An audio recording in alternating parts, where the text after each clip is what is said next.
आपने अपना daily routine बना लिया और डेली रूटीन में यहाँ पर जो है आपने फिक्स कर लिया कि यहाँ पर जो है भाई मुझे इस सब्जेक्ट पे इतना फोकस करना है, इस सब्जेक्ट पे मुझे इतना टाइम देना है, ठीक है। अब वो डेली रूटीन के बाद में यहाँ पर क्या करोगे, डेली रूटीन में आपकी क्लास भी हो गई, डेली रूटीन में आपका प्रैक्टिस भी हो गया। उसके बाद में स्पेशल थोड़ा सा फोकस करके चलना है यहाँ पर स्टैटिक जीके वाले पार्ट में। स्टैटिक जीके के हो सकता है तो जितने क्विज हो सकते हैं उतने पॉसिबल क्विज लगाओ।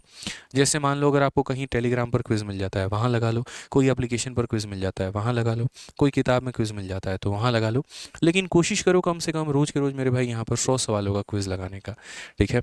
जितने फैक्ट हो सकते हैं वो सारे के सारे यहाँ पर याद करने की कोशिश करो जो आपके पेपर में लास्ट टाइम में कुछ ज़्यादा पूछे गए हैं।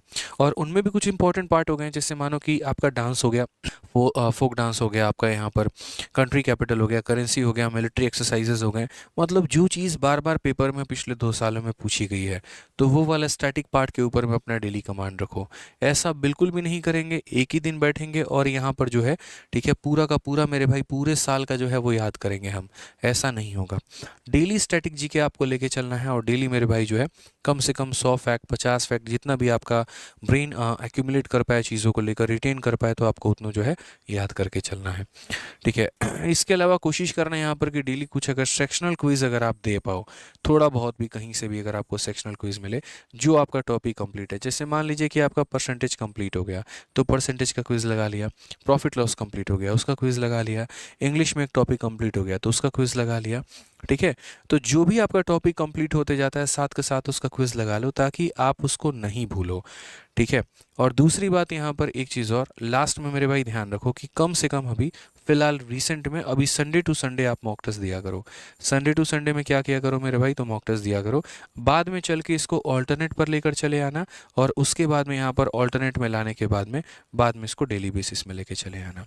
अभी फिलहाल Sunday to Sunday mock test देने की आदत लगाओ और मॉक टेस्ट के साथ यहाँ पर कोशिश करो कि जैसे मानो जितने भी क्वेश्चंस आपके सही हुए गलत हुए जो भी हुए तो उनका एक डिटेल में एनालिसिस करना है। कई सारे लोग ऐसा काम करते हैं वाहियात सा कि सिर्फ और सिर्फ यहाँ पर क्या करेंगे तो हम मॉक टेस्ट दे देंगे, एनालिसिस गई भाड़ में, कोई मतलब ही नहीं है। हम यानी मॉक टेस्ट एक तरीके का जाँच है कि जब आप इसको करवाते हैं मतलब आप जो पेपर देते हैं तो आपको पता चलता है कि आपकी गलतियाँ कितनी हैं और आपका सही कितना है, और जो गलतियाँ हैं तो उनको सुधारना है यहाँ पे, ठीक है। अब डॉक्टर बोल दिया हाँ भैया लो तुमको फलाना प्रॉब्लम है, डेंगू हो गया है, तुम ठीक है रिपोर्ट लेके घर पे आ जाओ, ठीक हो पाओगे? नहीं होगे। उसका जब तक इलाज नहीं कराओगे, जब तक उसकी दवा नहीं खाओगे ठीक नहीं हो सकते। वैसे ही यहाँ पर है मॉक टेस्ट में अगर आपका मान लीजिए रेशियो टॉपिक वीक है, एवरेज टॉपिक आपका वीक है, तो क्या करेंगे, छोड़ देंगे? नहीं, उसको बढ़िया से पढ़ेंगे, उसके प्रीवियस ईयर के क्वेश्चंस लगाएंगे। इंग्लिश में अगर बार बार एरर गलत हो रहा है या रीजनिंग में मान लीजिए कैलेंडर में दिक्कत आ रही है, सिलोगिज्म में दिक्कत आ रही है, फिर उसको प्रॉपर तरीके से पूरा वीडियो देखिए। रीजनिंग में विक्रमजीत सर ने एक एक चीज़ बहुत बेहतरीन तरीके से आपको करवा रखा है, सारी बातें यूट्यूब पर उन्होंने बहुत बेहतरीन तरीके से पढ़ा रखा है। उनका इतना कंटेंट है मेरे भाई यहाँ पर रीजनिंग का कि आप जो भी टॉपिक चाहो ना सिर्फ सर्च करो फलाना टॉपिक भाई विक्रमजीत सर, आपको मिल जाएगा और बहुत अच्छे तरीके से आप कवर अप कर पाएंगे, ठीक है। तो ये पूरा टॉपिक उन्होंने करा रखा है, बस आप उनको बढ़िया तरीके से पढ़िए और इतना काम आपका हो जाएगा और उसकी प्रैक्टिस कर लीजिए, ठीक है। लेकिन मॉक टेस्ट आपको देना ही देना है, जो बाकी बच्चे गलती करते हैं वो गलती आप नहीं करेंगे, सिर्फ वीडियो के सहारे नहीं रहेंगे, ठीक है। जितना टाइम आप मेरे भाई बचा के चलोगे उतना बेहतर होगा। और इन सभी के अलावा यहाँ पर एक छोटा सा काम करना, अपना जो नोट्स बना रहे हो वो मेरे भाई बनाते रहना और नोट्स में सिर्फ और सिर्फ यहाँ पर इंपॉर्टेंट पॉइंट को लिखना ताकि ये तुम्हारा लास्ट टाइम मेरे भाई जो है रिवीजन पर काफ़ी ज़्यादा मदद करे, यहाँ पे लास्ट टाइम रिवीजन पे बहुत मेरे भाई। तो ये सारे के सारे इंपॉर्टेंट पॉइंट्स लिखना और यहाँ पर जो है लास्ट टाइम में बहुत मदद करेगा। और इसके अलावा ये जो 3 बातें मैं लिख रहा हूँ ना इसके ऊपर में भी फोकस करना पूरा का पूरा। क्या मेरे भाई करके जाना है, मस्ट डू करके जाना है यहाँ पर, वो क्या है तो वो समझ लीजिए। आपको जो है लास्ट के 3 साल का पेपर सॉल्व करके जाना है। आखिरी के 3 साल का लास्ट 3 ईयर के प्रीवियस ईयर क्वेश्चन एकदम रट के घोल के पी जाने हैं। पूरे जीडी में जितना ही पूछा गया आखिरी 3 साल का पूरा पेपर जितने भी शिफ्ट है करना ही करना है, मोस्ट इंपॉर्टेंट है। इसके साथ मेरे भाई कोई मजाक कोई मस्ती नहीं चलेगी। अगर आप यहाँ पर 3 साल का प्रीवियस ईयर क्वेश्चन आप लगा लेते हैं तो उसके बाद में आप कोई और पेपर लगाने की सोच भी सकते हैं, जैसे एमटीएस हो गया, सीजीएल हो गया या कोई और पेपर हो गया। लेकिन फिलहाल अपनी जीडी के आखिरी के 3 साल का पेपर लगा के आपको जाना है।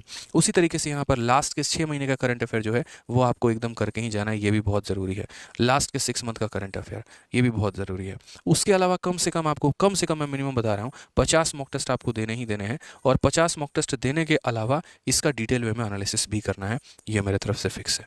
टारगेट बना लो मेरे भाई कि यहाँ पर अपने पेपर के पहले में हम 50 मॉक टेस्ट देंगे, किसी भी हाल में देंगे, यहाँ पे ये फिक्स कर लो यहाँ पे।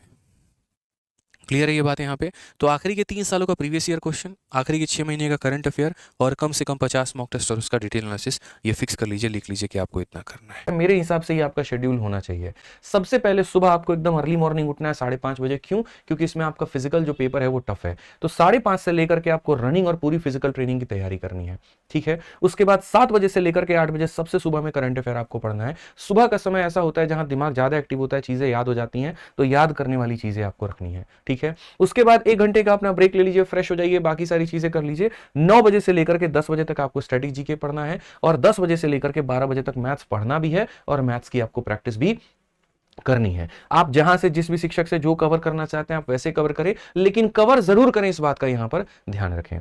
फिर उसके बाद मैंने आप लोगों के लिए 12 से 12:30 सिर्फ आधा घंटा गणित के ही कैलकुलेशन पर मैंने फोकस किया है, क्योंकि कई ऐसे बच्चे होते हैं जिन्हें परसेंटेज के क्वेश्चन बनाना तो आता है, कम समय में बनाने को कह दिया जाए तो हाथ पांव फूलने लगते हैं और फिर यहां पर उनका सिलेक्शन रुक जाता है।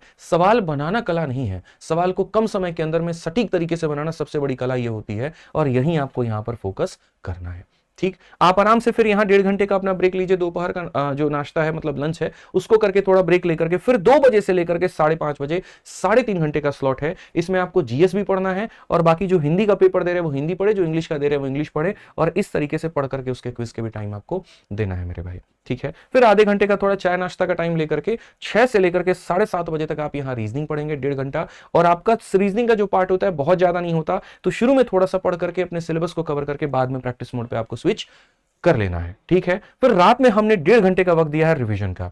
रिवीजन में मेरे भाई आप ऐसा कर सकते हैं, पूरा दिन जो पढ़ाया गया या जो आपने पढ़ा आप उसको रिवाइज कर लीजिए, या कहीं पर ऐसा हो गया कि मानो इस स्लॉट में तुम्हारा कोई इमरजेंसी काम पड़ गया, जाना पड़ा, तो जो चीज छूटी है उसको रात में कवर कर लो और एकदम टाइम पर 10 10:30 तक सो जाना है। क्यों? क्योंकि फिर से सुबह 5:30 बजे आपको उठना है।